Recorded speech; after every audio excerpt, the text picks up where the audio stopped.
Thanks for tuning in to this episode of Once a DJ. If you'd like to support the show, then head to onceadj.com/support to find out how you can help. If you'd like to get in touch with any feedback or suggestions, email onceadjpodcast@gmail.com. Once a DJ is produced by the good people at Remote Control. If you'd like to find out more about working with them, head to remote-ctrl.co.uk. Time for the show.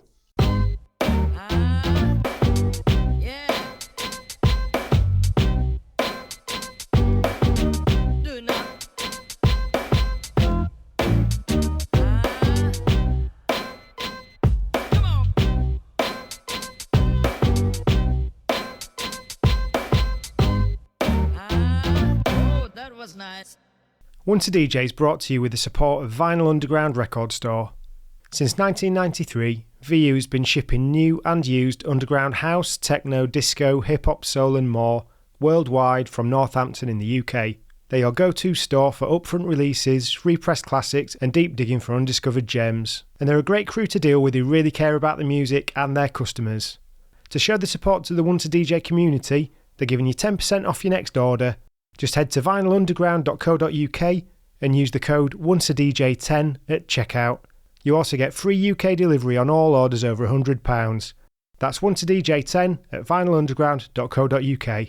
So something that you've just mentioned, or something that you mentioned during this, was about the promo company. Yeah. So how did that come about? So basically, when I was back and forth to America, when I started doing the stuff with ALX and bits with Dead Prez and Shabazz and whatever, and so basically you can join PRS or whatever for your publishing right, but because I was mainly in America and I was doing more work in America than I was in the UK, I joined ASCAP, which is the equivalent of the PRS, but in America. There's BMI and there's ASCAP, and I joined ASCAP.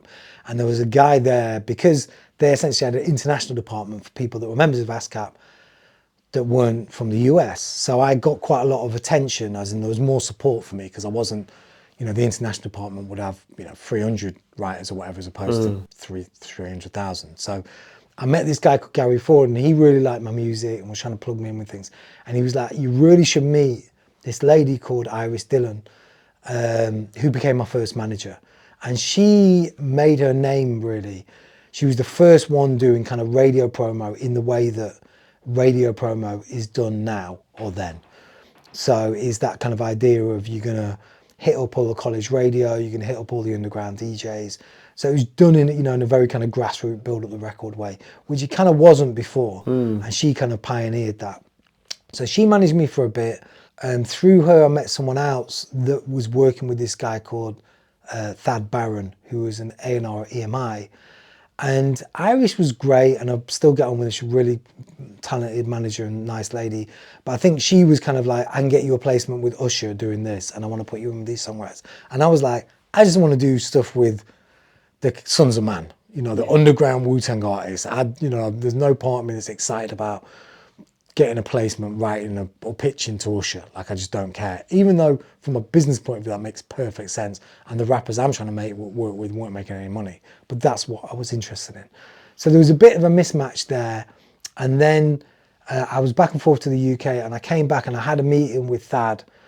And Thad just got it a bit more, I think. And me and Iris, she was a bit frustrated, I think, that I wasn't that interested in some of the opportunities that came my way. I was a bit frustrated because I was like, I just got something with Dead Prez, and she was like, who cares? I was like, no, this, so we just, and Thad got it a bit more. He was more of a hip hop head. So we started working together, and Thad came out of being an A&R, did some other freelance A&Ring, but started doing radio promo. And that was another reason that What's It worked well with me, his management, because he was very well connected with the DJs and radio. So that helped because, like the key thing for a producer is actually your relationship with radio. With an artist, with an MC or a singer, you're a brand, right? So you need promoters, you need magazines, but on the whole, as a producer, what you really want is your stuff played on radio, because that's a revenue stream for you as far as publishing money. And equally, you can break your stuff at radio. You can get, nowadays it's changed, but particularly earlier, there were very few producers that were a brand, right? So most of the brands were the rappers. Nowadays, you know, Just Blaze, Premier, these guys are bigger than the rappers. But at the time, that wasn't the case. So having someone that was really well connected at radio as a manager, because my gold dust was my relationships at radio. I need to be able to get my track and it to get played on radio, because then people want to work with you, right? So me and Thad started working together from a management point of view, and then he wanted to take the radio promo more seriously, and I was like, look, we could do this together, because I was really connected with radio. We both had access to artists. I was getting approached by UK artists all the time. So we set up this company called Big Promo, which was basically kind of his company, but we worked on it together. He was really good at sourcing the London acts. I was getting a lot of out of London work, and then we'd promo it together to things. So essentially we'd take something, there'd be a fee, and we'd, you know, press up CDs and take them out to the DJs and whatever. But around that time, what I also, the other thing that's relevant is what I learned is, or started to learn is, if I just said, I just want to sell beats, actually it's quite difficult to generate revenue just doing the one thing you want in a niche scene, which what UK was at the time. And so what I started to realize is you have to diversify what you're doing. So you've got to sell beats, and that's what I wanted to do, be a producer for artists, but you also need to have other revenue streams. So, you know, live sets, DJing was a bit of a revenue stream, but also we set up the radio promo company, because lots of people, at that point, lots of UK artists wanted to work with me, but I didn't necessarily want to work with them either creatively or strategically. So it was kind of like, well, I've got access to all these people that want to be in my world, and what's the opportunity with that? So we set up a couple of things. One was Big Promo, which was basically kind of going, yeah, at this point it's not right for me to work with you, but we can promo your record. And then the other one was Baby Knotted Films, because I met James Knott, local Derby legend, and he was straight out of uni, and I'd done a couple of videos and they just cost a fortune at that point. And similarly with radio promo, I paid radio promo companies, and it was thousands of pounds. It's money I didn't have. So it was a bit like, it was that DIY thing with everything of how do we do this ourselves. So I met Jimmy Knott, and he did an ALAX video for me. He was fresh out of uni. So we kind of worked on it together. I had the concept and found some of the footage, and then he pulled it all together, and that worked well. So we did a couple of other things. Then I was like, look, why don't we look at doing this together? Because I've got access to all the artists. I'm probably a little bit more experienced in managing some of those artists on a shoot, because they're characters and they're from a certain social environment or whatever. And they're going to deal with me a certain way because I was Baby J, and they wanted to, you know, have a relationship with me because I might be a bit further on in the game than them. But then Jimmy had the skills, he had the eye, you know, he had the equipment, he had the time to actually pull it together. So it was a good partnership. Did you find that Jimmy would like to have a moan, or is that just since he's got older? I think that's more since he's got older. Right. I think what was funny is at the time, I think it was just like a cultural shock for him, because this is UK hip hop in the late 90s, early 90s, right? Yeah. So there's no money in it, and it's like a lot of the people who are doing this are from the hood, and quite often you're getting people that have got a bit of street money, so they're from that world and they want to do something in music, and that's how they got the money to do a video. So you got some kind of raw characters there, and Jimmy isn't necessarily from that world. I'm not from that world, but I've been around it enough. But Jimmy's not from that world, so we've just been on these shoots in the middle of wherever, Birmingham, with, everyone, there was never an issue, but it was just, it was in a very different social world to what they come from. And like, I always remember once he was laughing because he was like, oh, we had this, I was with my friends the other day and they were like, oh, Baby J, like, do you think he's killed someone and that? And I'm just like, I'm a hip hop producer, like what, but like, it was just two different worlds, but it was cool, and there were stories about people getting robbed on shoots and cameras getting stolen and all this. But, we never really had any massive issues. And I think a lot of the into the company was they knew me and they weren't about to upset me, not because I'm scary or dangerous, just because I'm a bit of a gateway into the next stage of their career. So, the point is that we set up Big Promo, we had Baby Knotted, and not long after that was Baby People, and it was just that understanding of actually, I might have to have 5 things going on here. So at different stages, we've done artist management. I looked at setting up a publishing company. Baby People, when it first started, really was a recording studio. It was that more than it was education. So there was kind of the recording studio side of it. There was Baby People, which is the education stuff. We've managed artists as well. So it was just kind of, actually, let's have different things going on, and they're all making a little bit. Because when you develop a brand, you know, and it's like Stormzy right now can make money selling music, right? And he can make money from Spotify, and he can make money from selling vinyl, and he can make money from shows. But he can also make money from Adidas wearing their clothes, and he can make money doing a perfume campaign, and he can make money from lots of different things. His brand has a worth, you know, and I think artists are very savvy with that nowadays. But when you're a producer, so you're often not the brand. Yogi was the brand, Skinny Mum was the brand, Maurice Delt was the brand. You've got to be very savvy about how do I generate an income? Because even now with the stuff I'm doing with my little independent label, like, you know, I can work with an artist and yeah, we can get it on Spotify and it could do well. That's not going to make any money. And the artist, as soon as we get a little bit of traction, they can go and do shows. And if you're getting £500, £800 a show, £1,500 a show, then there's a real revenue coming into you straight away. Yeah. But as the producer, where's the revenue stream? Which is why you've got to have physical product, and you've got to develop a brand that can sell merch and all that kind of things. So this brings us, kind of wraps us around a little bit to where we left off. Because did you set up Baby People before the kind of blowing up with Valerie and all that sort of thing? Yeah, so Baby People started in 2001. That was me and Ruckus did that together initially. It was just us two. Okay, and I think that this is a really key part of your story, isn't it? Because it's your kind of main thing now, right? Yeah, 100%. So, and Valerie happened 2007. So when Baby People first happened, it was another side project. And really it came through Ruckus. So I'd moved out to the States for a year, and around 2000, maybe 99, 2000, something like that. And yeah, it was 2000.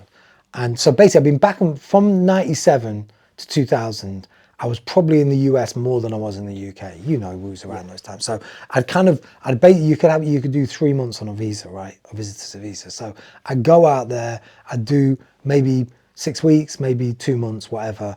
And then I'd come back and I'd be here for a bit and then I'd go back out. And I did that constantly for those years. Sometimes I was here more, sometimes I was there more. And, you know, I had a young son, so I had family commitments here, but then I was trying to build my career there, and being over there helped my career here as well. So I was doing that. And then I kind of got to the stage where I was like, if I'm going to do this, I need to do it properly. I need to be in the States. Like, if I want to be a hip hop producer, the scene in the UK isn't really there yet. There's a proper business in the US. I need to go out there and give it a real shot. And things had changed with my son's situation, so he was more with his mother. So I was kind of like, I could do this and do the 3 months, come back for, you know, a few weeks, then go out for 3, you know. But so basically I sold everything. I was here. You came round and bought all my records off me for a bargain price. Well, you and many. Well, I got some before they were super reduced. Okay. Steve Crow came round to our house and brought the kind of dog ends, as it were. Yeah. But the stuff that was in there probably now is worth a bit, you know. Yeah. Well, I had. There was literally, I think I was saying this earlier, but I had probably 2 boxes of 12s that I kept, of music that I kept, that I just couldn't let go for sentimental, emotional, whatever. I just couldn't let them go. But I had a room full of vinyl. Because I used to buy as a DJ, so 12s, stuff to play. Then I'd buy for enjoyment, and then I'd buy to sample. Yeah. So the bulk of it was DJ stuff and sample stuff. But yeah, there was so much vinyl. And basically I sold everything. I sold my washing machine, my car, my clothes, and I literally ended up with a couple of bags full of possessions. Did that feel good? It felt terrible. It felt terrifying, heartbreaking. And now it would probably feel good because we buy too much, right? Yeah. But then I was broke. So what I had was the stuff I'd accumulated, and I had to get rid of it all to raise the money to go and live in America. So I remember there was like 2 boxes of vinyls, there was some video cassettes, and there was some books. And that's all that went to my mum's house to store. Everything else I got rid of. Moved out to the States for the year, did a bit of work, but essentially ran out of money at the end of the year and came back. And when I came back, I went to see Ruckus, and I'm like, I'm broke, I need to make some money. And Ruckus is like, well, I know this guy that works in a PRU, which is a pupil referral unit for kids that kicked out of school. And he's like, we might be able to get some work through him. So me and him sat down and we wrote a 12-week course. I had a laptop and I had stuff that you could, everyone's got a laptop now, but it wasn't, to have a music production laptop back then wasn't common. Yeah, there wasn't. There's not the barriers to entry now that there was then, isn't there? So, in terms of either buying software or accessing Shifty software, you know, it's a lot easier. So I'm told well, like these days. I could download an app on my phone now that could do for free, that Yeah. could do way more than the whole production setup I had back in 1998. But the thing is, because I was constantly traveling backwards, forwards to the States, I had a mobile setup. So I had a sampler and a little original MacBook laptop that was just a sequencer with Cubase on, and a couple of other little bits, and that's enough to be able to produce. So rather than have an MPC, that was my setup, and I could travel between countries with that. So literally, I used to fly with these things. That was my luggage. And when I landed, I had to go and buy T-shirts and briefs because I couldn't travel with clothes or toiletries. I literally had to land, go and buy something, and then it got thrown away at the end of the trip or given to someone, right? Not my briefs, they got thrown away. So, but anyway, I had this mobile setup. So I was like, I can do the production side, you can do the lyric writing. We wrote this 12-week course. We got these kids that no one could work with, right? Our first ever group. And they were like, no one can work with these kids. It was a group of 3 girls, yeah? And they walked in the room and they went, "You're Baby J and Ruckus." Because at the time, I was a music producer that was trying my hand at education. So we had stuff on MTV, we had stuff on Radio 1, One Extra, Kids' Choice. We was, you know, we was in Derby, it's a small city, so we was a big deal. So they knew who we were, so they was good as gold for us. And the school was really pleased. So after a few weeks, they're like, these girls are turning up every week, they're doing stuff. This is great. We've got this other 3 kids for you. And they gave us more and more and more. And it just grew organically from there. And what we started doing is so this was alongside, my main thing was still I want to be a music producer. So I'm in the studio all the time, releasing stuff, working as a producer, back and forth to London. And then this is just another thing, working with kids a few times a week. And then as it started to grow and they gave us more and more stuff, we started bringing on our friends, Alex Blood, Angelo, Mr. Toe, you know, all the guys that was around us that were hip hop guys going, you know, Mr. Crow, going, "Do you want to come and do a bit of work?" Either graffiti, DJ, music production, whatever. And we were bringing these guys in and we were booking the work, taking a small commission and paying these guys the rest of the money. And we dealt with the clients and the invoicing and blah, blah, blah. Well, that's something I remember about it is, I remember I was living with a couple of them at the time and I was like, "You're earning what?" Yeah. Like, you know, you weren't, you know, you were looking after these guys that were doing the work, you know. So we did this thing where I think the very first bits we brought in, we just gave the money away. Like, you know, I think Alex was the first one, it might have been Angelo, but one of those guys, and literally what they were paying us, 20, 30 pound an hour, whatever it was. And we just gave the money for them. And then after a while, we were like, well, we've got to manage the thing and book the sessions. And it wasn't a lot, but it was like, why am I doing this for someone else? You know, for free, like this is extra work. So I was like, okay, we'll do it. Either you take it over, we'll do it all for you, but we're going to take a percentage. So I think we agreed on 20%. It might have been less initially. I think it might be 15 initially. And essentially we took 15% to do all the invoices. Because the other thing is they tend to pay us right at the end. So you have to kind of, anyway, so we took a percentage, booked those guys in. And the other thing about education, as I found out, is that we, you know, you did it, and we didn't know what we was doing. So when we first started doing it, we worked the whole term. And at the back end going, "Oh, can we get paid?" They were like, "You need an invoice." We're like, "What's an invoice?" You know, so we were from music, so we didn't understand any of this, right? So we're having to learn how to conduct yourself properly in business accidentally. And then we started going, "Actually, can I invoice you monthly and give you 30 days terms? Because I've heard that's a thing." They were like, "Yeah, cool." So we started doing this and managing it and paying the staff and blah, blah, blah. And so it kind of became, it was an accidental company. So originally it was just where I can get paid as Baby J to do some work with these kids. Then it was kind of like, I've got other people going in and I can make a bit off them going in and doing stuff, and I can teach doing the kids. And it just grew organically from there. And the other thing about education is, in the music industry, the way it works, someone's going to have a meeting with you. They're going to say, "We've got this artist. They're going to be huge. He's going to be really big. Da da da da. Come and do a load of work." And if you kind of know the business a bit, you're going to go, "I want some upfront money." Do you know what I mean? And actually, at the next level of business doesn't even work like that. You're going to go and spend 2 weeks with an artist, write a load of songs with them, with the hope that they go on the album. Do you know what I mean? And for producers, it's even worse, because what happens nowadays is I go in the studio, produce a load of songs, and then they'll just get some kid in and they'll go, reproduce that. And Right. it's especially if I haven't written the melodies in the song. So if they've said, "Here's a song, produce it," and I produce it, they just get a kid to reproduce it because it's cheaper, and unless I'm Just Blaze and they need my name, right? Yeah. So, but back in the days, there was a lot of stuff that you didn't get paid for. So you almost had to have 6 projects going because 2 of them are going to make you money. Now, once you got a bit of a brand, I got to the stage where I was Baby J, and I could be like, I want this money up front to produce for you. But there was still a lot of things you were doing that you didn't make money out of. With education, you turned up, you did the hours, however it went. At the end of the month, you invoiced them for those hours and they paid the invoice. Yeah. And that was new to me. There was no threatening anyone. There was no like, I need my money, bro, or I'm coming to see you. There was none of that. Nothing shady in it at all. Yeah. Like even to this day, when we don't get paid in education, you don't get paid because someone changed job and the invoice didn't get passed. Like, you get paid. And I was like, this is really nice. And the other thing about the music industry, a bit like the fashion industry and some degrees from what I know about finance, it's a horrible industry. People are really rude to other people. It's very much about who you are. You know, people will blank you, ignore you, be cold, blah, blah, blah. That's not the same in most other industries. Most other industries, yes, there's things that go on, there's workplace politics, but on the whole, people are quite civil and nice, you know, and it was just a very nice thing to be around, coming from hip hop where you might get in a fight or someone might try and stiff you for the money, or you might have to be a certain way with someone to get paid. A club promoter at the end of the night and they don't want to pay for the show, you know, like, and you got to find someone, and you know what it is. So, but education wasn't like that. You sent the invoice and they got paid, and I was like, this is nice. This is a whole other world. And I kind of started bringing on staff. So Emily, who was working for Amateur on the 1 and 5 lamps, she came and started doing some hours for me to help manage the education stuff and other stuff with my music business.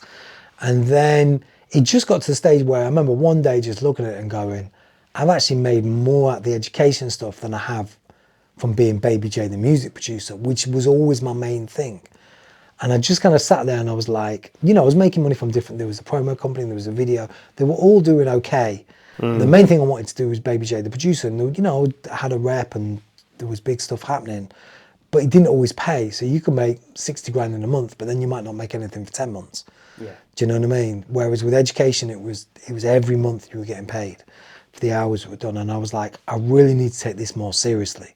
Because in my head, it was just like, it's another thing like promo, like video, that I'm in a position to be able to do it, so I'm going to do it, but I don't care about it. What I care about is my next album, you know, the albums I'm working on. That's just something I'm doing from a business point of view, and it uses my brand. Yeah. And then at a certain point, I was like, this is actually, from a business point of view, I need to take this more seriously. And also there was a bit of a thing, you know, you felt you were giving back. You know, there's some of the kids we were helping and having that presence and a positive thing. So you kind of setting your stall out to kind of say, hey kids, you know, you can do music and it's a positive thing, which for some of the kids we were dealing with that were going to go into crime and whatever, I was like, so there was that side of it as well. And I was just like, we need to take Baby People more seriously. And that was probably 3 or 4 years into it, you know, that wasn't straight away. Yeah. But it got to that stage where I was like, this needs to be a thing. And that's when we set up the first studio. So at first we were just mobile. Then we're like, let's actually take on a studio. This is probably around the time of just after the sort of Valerie then. We got the first studio, because I remember we recorded Valerie in Arthur Street at the first studio. Right. So I think we got the first studio maybe 2003, 4, something like that maybe. And we moved in there. And again, that wasn't so much just about Baby People, that was a recording studio. Yeah. Because we had stuff that we needed to record, but also there was a business for that. So a lot of stuff. So Cy Mizzle used to be over at Madeley Centre. He was like the main place people went to record, and we set up that with him. So he moved his business over to ours, and we set up that studio, and that ran in the evenings as a studio. And then because we had the building in the daytime, we put some of our educational stuff in there. So there's the daytime educational stuff was a sideline. It was when it was first set up, it was called Baby Studios. The education stuff was called Baby Tea Workshops. That company still exists. But the idea is we're going to run a studio, but some of the educational stuff can happen from there. That's quite, I don't know what the word is, like I'm struggling with it, like forward looking, because like a lot of the time nowadays, if someone wants to be in a space, it's hard to do, say particularly like in a town centre, it's hard to do a space that's a single purpose. So you were kind of on that early, because you might get a coffee shop that becomes whatever else at night, and you know what I mean, or it's a hairdresser's and a bookshop at the same time, or you know, they just have to be sort of multiple use now. And I have to give a bit of credit to Amit for that. We had Five Lamps, because Five Lamps was a pub, but essentially it was also, they also did live music, and they also had events, and they were involved in Off the Hook, and then he tried to do the education thing, and there was so many other things going on. So I think that influenced that a little bit, where I was kind of like, actually, if we're going to take on a space, let's see how that space can make money in different ways, and be used in different ways as well. And that's still the same today with Baby People. Like, the amount of things that happen in that building, half of them I'm half aware of and nothing to do with. But like, if someone comes and says, Jay, can I use the building for doing it? Unless there's this reason to say no, the answer is yes. So there's so many people using our spaces for so many different things. And I just think it helps the whole ecology of the scene, which helps us. So we've always, you know, and remembering us being young and not having anywhere to go. Once a DJ is brought to you with the support of Vinyl Underground Record Store. Since 1993, VU has been shipping new and used underground house, techno, disco, hip-hop, soul and more worldwide from Northampton in the UK.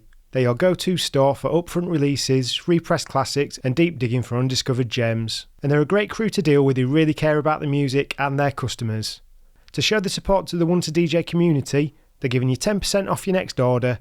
Just head to vinylunderground.co.uk and use the code ONCEADJ10 at checkout. You also get free UK delivery on all orders over £100. That's ONCEADJ10 at vinylunderground.co.uk.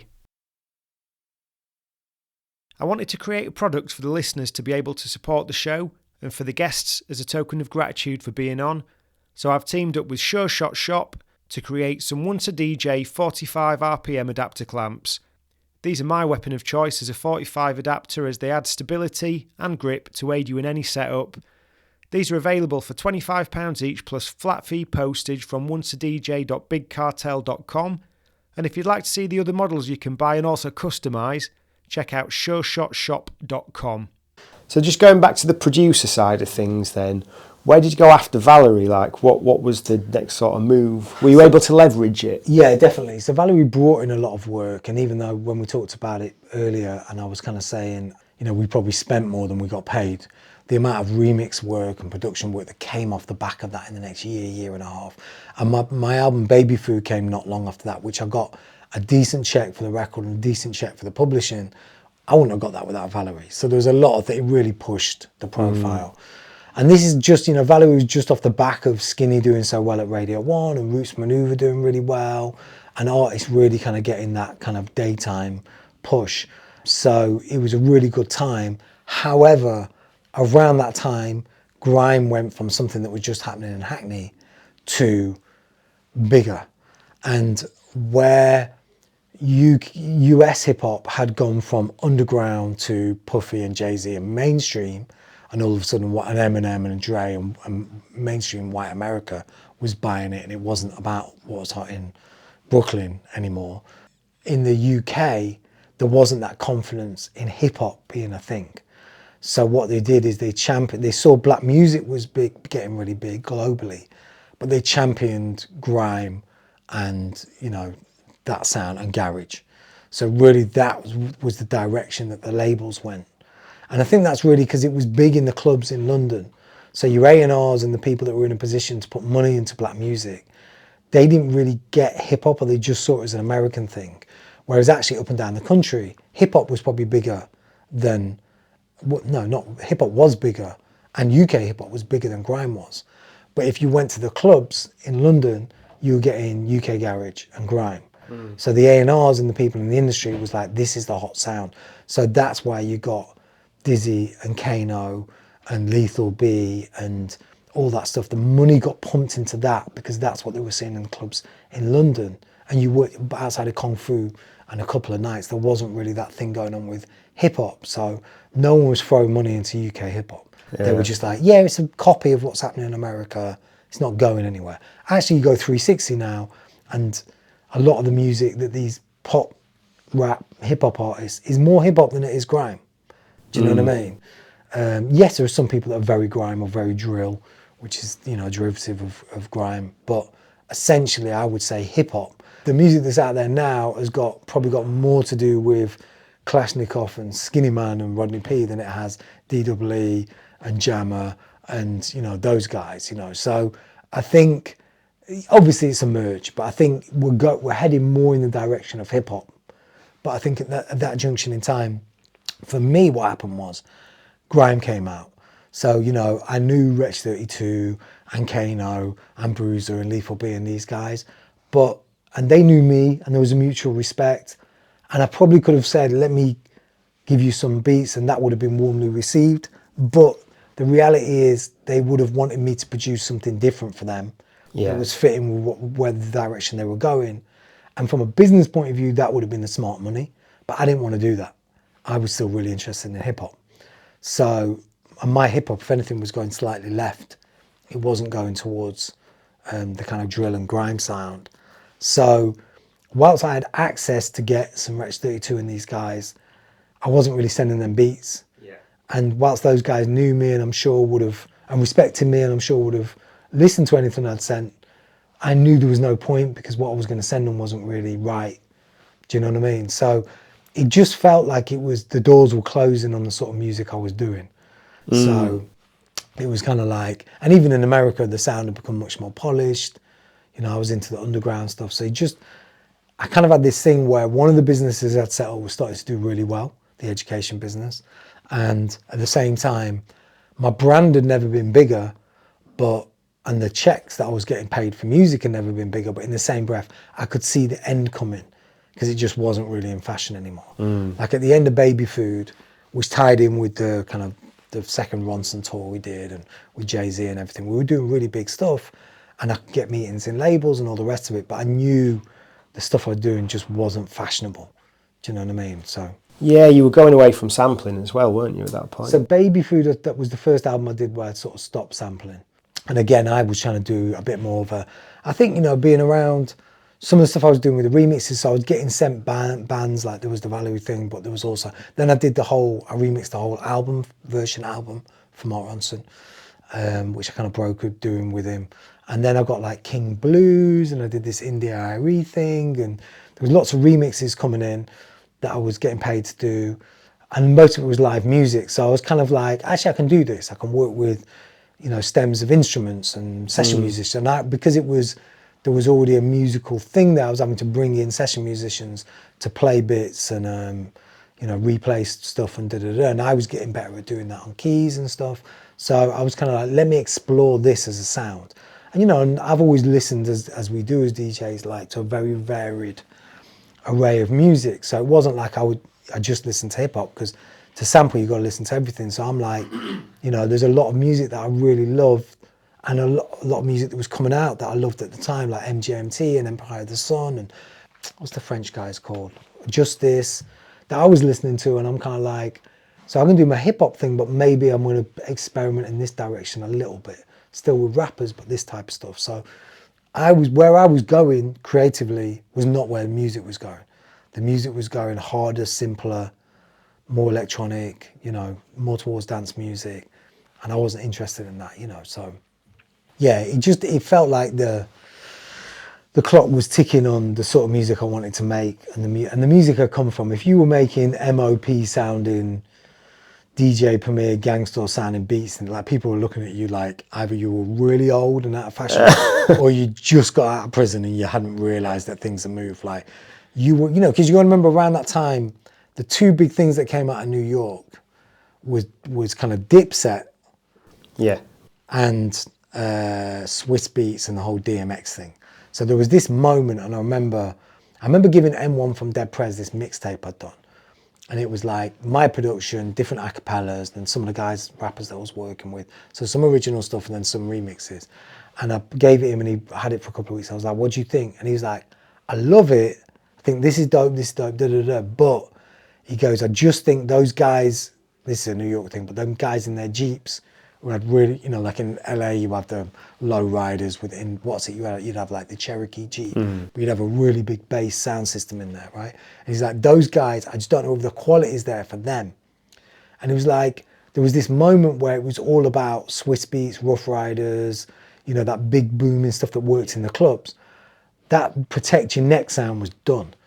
Do you know what I mean? So you kind of got, who were the guys that did all the Dipset stuff? I've forgotten what they're called. The production duo. Heatmakers, was it? I don't know, those guys anyway. And you had like the Swiss beat sound, and that was the stuff in the clubs. And I'm still making lo-fi boom bap. Cool now, but in 2002, 3, it wasn't. And over here it was going grime and drill. So I'm like, where do I fit? Do you know what I mean? So yeah, and at the same time I've got this thing, this business that's doing really well, and my brand that I've built, the Baby J brand, is allowing us to have a video company and which is doing well, and radio promo and this education thing, which, you know, the reality is that Baby people probably wouldn't have got off the ground without the brand of Baby J and Ruckus, you know. So, and then around the same time I got married, and then there was kind of like, why are you doing this music thing, you know, as we do, you know. So it's kind of, that's not fair, but a little bit of kind of, I see you've got this business over here that makes money. What's the reason you spending time doing this other business? You know, it wasn't like you can't do it, but there was a domestic pressure around that as well. Yeah. So it was just kind of like, I spent less and less time sitting down in front of the boards making music, you know. And the only kind of real exception to that was when I was doing little projects, but kind of slowly. And I was managing a couple of artists. So I had this girl, Sweet Pea, Chloe Leone, and then she was a singer. I had Jamie Joseph, and then I started working with Electric from Birmingham. Then Jamie got a break. He got a deal through Sony RCA, through this company called Unstoppable Entertainment, which was Noel Clarke, who did the Brotherhood films, and this other guy. And they brought us in, they contacted us and said, we've heard Jamie's stuff, we really like it, want to have some meetings, and we got the deal at RCA. So then I was kind of back doing it. But again, this was all live music stuff. So it was working, you know, Jamie had songs that he'd done with guitarists, so it was taking those, producing them, me producing some new stuff, but really no samples, everything's playing. And my whole thing was, I want to play stuff that sounds like the breaks I would sample.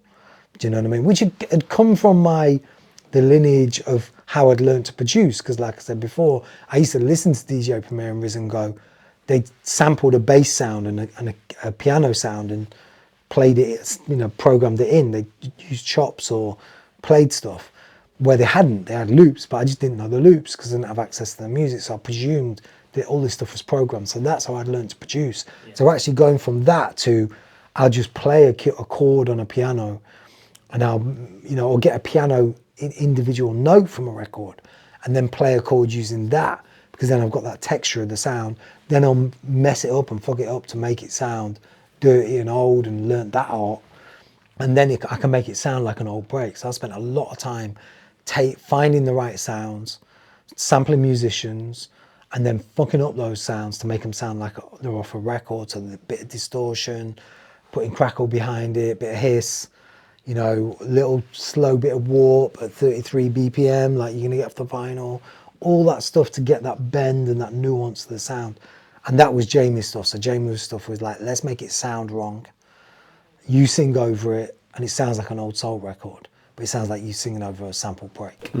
So that was the thing with him. So we did a lot of stuff with Jamie's stuff of not, like normally when you get, okay, we're going to go with an old soul thing. So the band's going to change like what they're playing throughout the song. The tempo might change, you know, you might play, but I was like, no, I don't want that. I want to get a loop.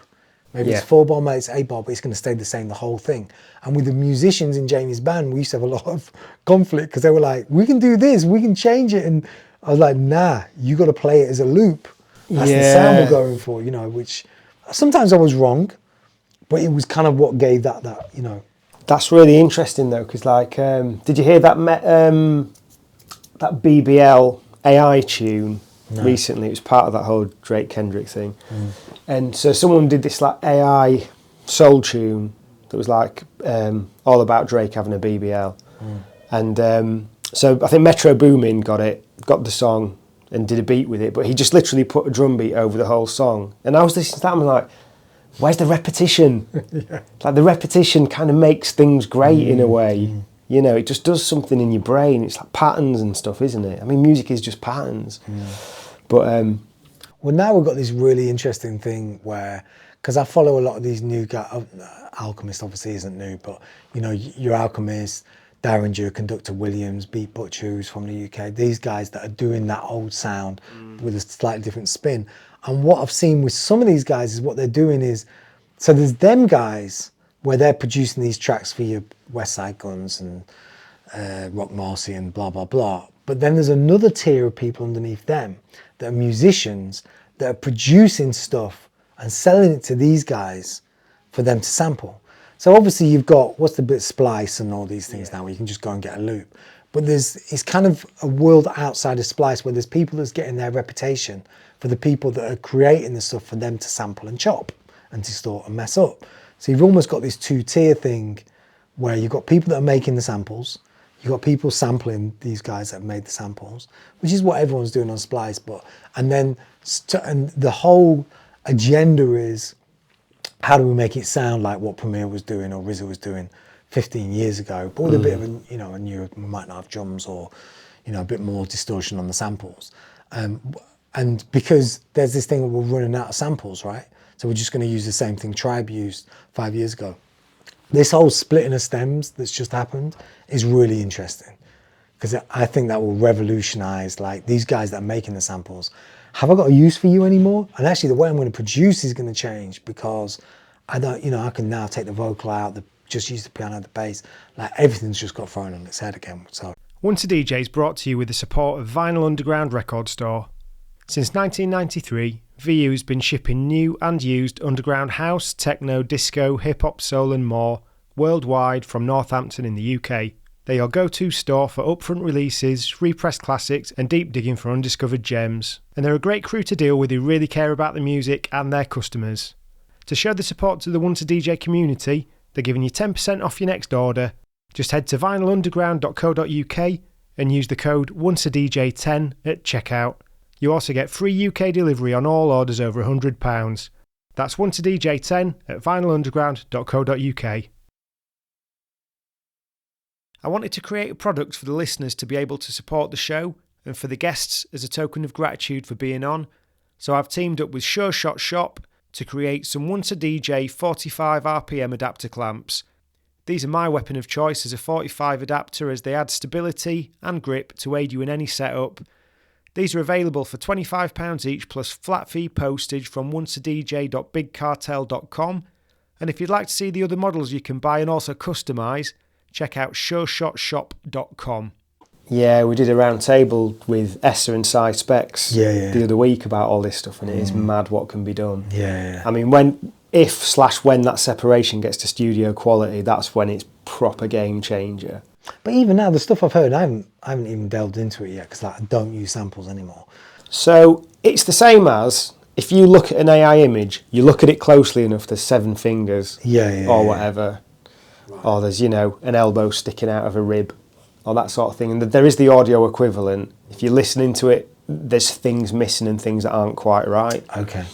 But it's scary how good it is.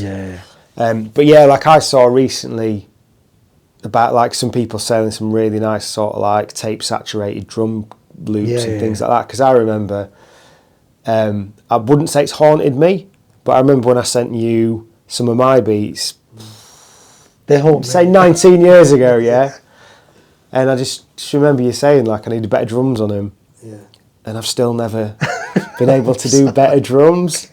I think because the drums are so wet, like I try and make drums hard, and it's like just gone the other way, and they're just not very good still. So one day, hopefully, I'm going to make you happy. Thank you. I mean, that's what all I'm here for. This is it. This is it. You're going to be a changed man when I get my drums right. I think so. Just mindful of your time then, mate. What's coming up in the future for you? So the big thing really for me is that I set up a label. So basically Ness, who's a rapper that was part of ALIX, the whole People Army Dead Prez thing, who I met way back 95, 96, whenever. We've always stayed in touch. We've always been friends in and out of music. And for years around the whole thing, at the time I did Jamie Joseph, and he was off doing this kind of electronic hip hop thing that he had a bit of success with called Weekend Money. But we stayed in touch. I kept on saying at some point we need to do a proper, boom bap, dirty hip hop album. It never happened. We kept, every time we'd touch base every few months, get on the phone, say, yo, dude, we need to do, yeah. Never happened, right? Life, everyone's too busy. And who wants to hear that at the time, right? Well, me and him. So, and then COVID happened. And the first lockdown happened. And I rang him because, you know, a lot of the time when things happen globally, you touch base with people if you've got friends in other countries. So I said, what's going on out there? So I touched base and I was like, you know, we really need to do this thing. And we did the same thing we always do. We're like, yo, man, we could do it and I could do this and that. It'd be great if it sounded like this and blah, blah, blah. And, da-da. And I just said to him, I said, listen, and we kind of agreed to do it, which we've done many times and it's never happened. I was like, if we don't do it this time, let's never have this conversation again. And that night, I got my music equipment set up because it wasn't even set up. I put it in the bedroom. My missus was staying with me. So we were kind of all together as a little family unit. And I said, I'm going to set this up in the bedroom. And I made my first beat that night, that proper hip hop beat that I'd made in years. Do you know what I mean? And I was like, that was really good. I really enjoyed making this. Like there was something, you know, because I've been, you know, I had a marriage and hadn't really produced outside of Jamie stuff that whole time, and came out of that and kind of felt like I needed to be Baby J again, and hadn't really made music during that time. So I think, not blaming anyone else, it's me, but you know, something got lost in that period. So I was in this new relationship, lockdown happened pretty much straight away. We were living in this house and I was like, I'm gonna start making music again because I've done that my whole life. Like what stopped from 16, you know, like somewhere along the line. So I'm just doing it for me. So I produced this album and he started writing lyrics because we had this time we're locked in the house and we made an album and we put it out. It did terribly. It was the worst performing album that I've ever done in my whole career, which I took really personally and like was like, oh my God, how deflating. But then I kind of realized the whole industry's changed and it just doesn't work like that anymore. Like even if I can get my stuff on radio and what I'm making is not fashionable, you know, that doesn't mean anyone's going to hear it because no one listens to the radio anymore. So there's this whole world of social. It's massively saturated. I don't know how to navigate it. So we're kind of like, wow, this is not like back in the days. It's significantly harder to get heard, especially when you've got an unpopular. So anyway, we set up this label. The label is called The System Don't Work. It's very much us making the type of music we want to make and us and him writing the lyrics he wants to write. It's not for anyone else. And if other people like it, cool. So it's very political. It's very dirty lo-fi, and we're just doing it for us. And then we're pressing up vinyl because that's the only way we can generate income because we love vinyl. And we're selling really small amounts of them. So we did the first album, and then we're like, we need to follow this up straight away. But COVID had finished, and we were back out in the world, and it didn't happen for ages and ages. And then the last one came out a year ago. There is another project that's kind of hot, pretty much finished. Then there's another rapper called Life. His project's pretty much finished. And then there's a couple of other projects started. So my plan is to just keep on releasing music. The second album did even worse than the first one. Even lower sales, you know, so really bad. But the plan is just to keep on releasing music to the stage where people kind of find us. And there's a bit of a critical mass and people kind of go, I like what these guys are about. I'll support their thing. I'll buy a vinyl, buy a t-shirt. Because there's a merch side of it, which isn't just like we're pressing up a t-shirt with the logo on. Like he's recycling clothes. So he's getting old Dickies, Carhartt, workwear and doing the logo and the stuff on them. And he sells those at the flea markets in Miami. That's doing quite well. And the stuff's nice, you know what I mean? So it's all stuff we will wear. So the idea is we do this thing where there's product and then there's vinyl and cassettes. And yeah, it's online, but there's no money from that. So we're trying to sell physical products and have a little kind of independent online store with it that gets to the stage where it sells enough that it's already selling enough that it's covering its costs, but it sells enough that it's like, yeah, I can look at it as a little micro business. So that's really what I'm trying to do. Baby People, that's still running. That's now a very successful thing that has a lot of social impact in the city, does a really positive thing. It provides a lot of employment for a lot of artists. It makes money for me and for partners, but also for a lot of creators in the city that might not be able to continue being a creative because they've had to do something else, because they've had to get a job. So it's a really beautiful thing, and it's very established now and respected locally and regionally. So, you know, very much supporting that, keeping the eyes on that. That's much bigger than me. But yeah, from a music point of view, the label, we're trying to get that going as well. Yeah. as well as running every day? As well as running every day, I've got 9 days to go, and then I've run every day for a year. Yeah, and there's another 3 guys that I'm doing that with. So we've all run every day for a year. We're raising some money for Indigenous kids in Canada so they can get snowboarding and skateboarding equipment. So if you hear this, go sponsor us. But my plan is to carry on. Send me the link for the sponsorship and I'll put it in show notes. Okay. So those guys are stopping in 9 days, but I'm going to carry on. So I'm just going to see how long I can do a run streak for. Amazing. How do you find it on your hips and stuff? Is it like, are you good or? Yeah, I mean, the thing is, I'm of a certain age. I was going to say where, but you're younger than me. But we're getting there, right? And things stop working the way they did when we were younger. You exercising every day is not going to make you, less able. It's going to make you more able. Yeah. So my body feels way better now than it did before the year. And I was running a bit before, but now running every day, like, I feel great. I feel probably as healthy as I ever have done in my life. So. One last thing then before we end, because I appreciate you've got places to be. You're a busy man. Busy man. King of the voice notes. Given that it's kind of election time and stuff, literally election today as we're recording, could you just kind of give us a few... I don't want to get into that. I didn't vote. Did you not? I didn't vote, no. I don't believe in electoral politics. I think Labour's better than the Tories. Yeah. At the moment, the Greens are probably more left-wing than them, but the reality is, whether it's 1 day, 6 months, 2 years afterwards, there's still going to be poor people on the streets in Derby, and there's still going to be rich people in Derby, and that's wrong. And you're not fixing that through using the existing system. You've got to have a revolution. A revolution doesn't mean you and me running through the streets with AK-47 and bandanas on. It means a complete change of system. There's no law that gets passed, no act that happens in this country without the House of Lords, who are unelected, signing it off. It's not a democracy. We get one choice every 4 years. The people need to decide what needs to happen in the world. We need to decide as the people and what happens with our education, with our health services, with housing, with all these things. We need to decide. We don't get those choices. We get a choice to vote for one party every 4 years. And in reality, you only get 2 choices between the 2 parties. And their policies are largely the same. There's a difference, and the difference shouldn't be sniffed at. But in reality, none of these parties are going to change anything. We the people have to change things. We have to take things into our own hands and see the change that we want to happen. Amazing. And just given that you work so much with young people, because we've not had anyone on here really that has that thing, particularly like in the way that you do, what are the biggest sort of challenges that you see for young people at the moment?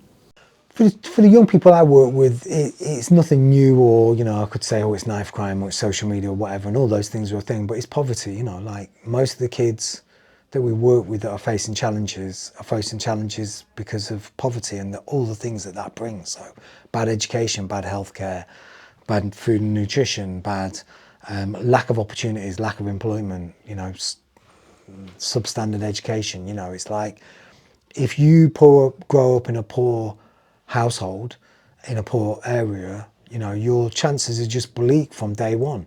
So the kids that carry knives, so it'd be a popular answer would be to say something like knife crime, right? Or mental health. But the kids that carry knives because they don't care about what happens to them. And the reason they don't care about what happens to them is they don't see any prospects for themselves, because they grow up around them being poor, their family being poor, and people around them being poor. And they don't see any success. So why are they going to really look after themselves and care about what happens? Because all they can see around them is really bad options, and shit jobs, or shit college courses, or unemployment, or drugs, or prison, or crime. Everything's a shit option. So they don't care. So they don't care if they carry a knife and they go to prison. Then that isn't a deterrent to them, because the other option is also shit. So, and that's the same with mental health. The mental health is there because, oppression and, oppressive living situations will cause you to get depressed or have anxiety or have mental health problems. We talk about crime with young people, or mental health, or substance misuse, and all these things, like they're these things that have just crept up, like it's to do with Instagram or Snapchat. And I'm not saying those things are healthy and good things, because there's lots of bad things about them, right? But we skirt over the big issues. And the big issues are that a lot of people have got really limited opportunities in life and are really poor. You know, it's not rocket science. If you and me walk out here now and we walk into the streets, we're going to see lots of poor people, and you're going to look at them and go, even if you had a job, you're not going to be able to hold it down. Even if you had a house, if you're homeless, you're probably not going to turn up and live there. Like, you know, it's entrenched generations of poverty for people. And the only way you fix that is you move where the money is. You take it off from people with money, more affluent people like myself. You take my money and you give it en masse and you give it to poor people. You improve their housing, you improve their job opportunities, you improve their education, their health care, their living surroundings, their opportunities, access to the arts and all these things that we know are good for people. You give them really good quality food. You know, you give them all the support that they need in life. And then society will change and you won't have this in a generation's time. But right now, while people are poor and other people are rich, it's not going to change. And our kids are the ones that are growing up in that. So we try and instill in them a sense of, well, look at this rapper that's in the studio with you. Look at this DJ, this music producer, this graffiti artist. He's similar to you, might have grown up in the same areas as you, but he's done something positive with your life. Just to give them that glimmer of hope of, I don't have to be a statistic in my neighborhood. Yeah. Maybe the arts, maybe music, maybe hip hop can be a way out. Maybe me being, you know, this sense of identity that schools probably tried to drum out of me actually can be the thing that saves me. Because I know I'm not going to end up being, you know, having a good job at Rolls-Royce. That ain't going to be me. So maybe there's something that can keep me from being poor, being on the streets, you know, involved in crime, drugs, whatever. And that's what Baby People's pushing. It's pushing that opportunity. Yeah, and I guess you get with these things, you get some quite transferable skills. That, you know, Absolutely. Say you learn how to write a song, writing's an art form, you're learning how to write, and there's different ways to apply that across a breadth of skills. Okay, maybe writing's a bad example because being a writer is really tough at the moment because of all this AI stuff. But say with production, you're learning the ins and outs of using some technical software. There's loads of sort of things where that's... People ask us all the time, they say, oh, have you had any success stories? And what they mean is, have you had anyone in the studio that you've worked with that's gone on into, you know, the music? And we've had a couple, right? But that's not how we view our success stories. You know, most of the guys that we're teaching hip hop to are not going to go on to be rappers or graffiti writers or music producers, right? A couple might, most of them won't. Most of them won't even go on to work in the creative industries. But my success stories are, I went to get my scratched alloys in my car redone a couple of years ago, and I walked in and the guy goes, yes, Baby J, you don't remember me, do you? I get this a lot. That's a common thing for me to hear. I'm going, I recognise your face. And he's like, it's so-and-so. I was in the class with blah, blah, and da-da-da. I was like, yeah, what's going on? How are you? He's like, yeah, I'm cool. He goes, so I'm like, I've just had a kid. Me and my missus live together. I'm like deputy manager here, and they're on about opening up a new one. And my boss says I might be able to be manager at the new one. I'm like, I'm so pleased for it. When I met this kid, when he was 14, 15, he was going to prison. This kid's prolific offender. He was going to prison. Now, is he a rapper? No, not at all. But the point is, what happened is he met people that were like him in some way socially. And he had that moment where he was like, maybe I could be like you. Maybe there's a place for me where I fit in society. So the creative industries wasn't where he ended up with a job, but the creative industries taught him being a creative and not wearing a suit and tie was a route for him to be himself and still have a part to play. Now, maybe he would have done it anyway. Maybe I can't take credit for him. But there's kids every year where I meet them and they're just, you know, they're on the way to a really bad place, and it switches in that. I could take you around the corner to introduce you to 3 or 4 that in the last 2 years have turned their lives around. And that's through hip hop. That's through hip hop culture where they just go, right, okay then, so I can be me and that's still a positive thing. So I don't have to assimilate into what school wanted me to be. And that's all we're selling. We're not selling learn how to be a rapper. That's the vehicle we're using to get you there. But what we're actually selling is that identity that we all learned. You know, as you know, we didn't go and work in a bank. You know, you're wax on. Do you know what I mean? The legendary, the infamous, the one and only. The one and only. You're saying that I did work in a bank. I worked at Egg. on the phones. Yeah, you did. You Episode 50, we'll get into all this. Don't worry. But the point is that but you didn't stay there, right? Like you knew you had to get out. Angelo was there as well. He burnt you, and I remember Jello being there. It burnt you every day you was there. I hated it. Hated it, right? And you hated it because you found hip hop. You found something where you were like, actually, I know there's somewhere else I fit more than this. So I need to find something that fits around that. That's what we're doing at Baby People. We're saying to them there's another way. Amazing. Right, where can people find you online? Baby J Biz is me on Instagram, Twitter, Facebook, all that type of stuff. So Baby J Biz, B-I-Z. What about Baby People, if people want to find out more? Baby People, just Google it. Top of first page of Google. Pow, pow, pow. We're up there, so no problem finding Baby People. And yeah, local people, if you listen to this, if there's any way you can get involved with Baby People, support. There's a lot of kids out there that need support. It'd be great to get in touch. And then System Don't Work. There's a website, Instagram, all the rest of it. So check that out as well. Brilliant. Absolutely loved this. About 25 years in the making. Yeah. Right, mate. Thank you very much. No problem. Thanks for tuning in to this episode of Once a DJ. If you'd like to support the show, then head to onceadj.com/support to find out how you can help. If you'd like to get in touch with any feedback or suggestions, email onceadjpodcast@gmail.com. Once a DJ is produced by the good people at Remote Control. If you'd like to find out more about working with them, head to remote-ctrl.co.uk.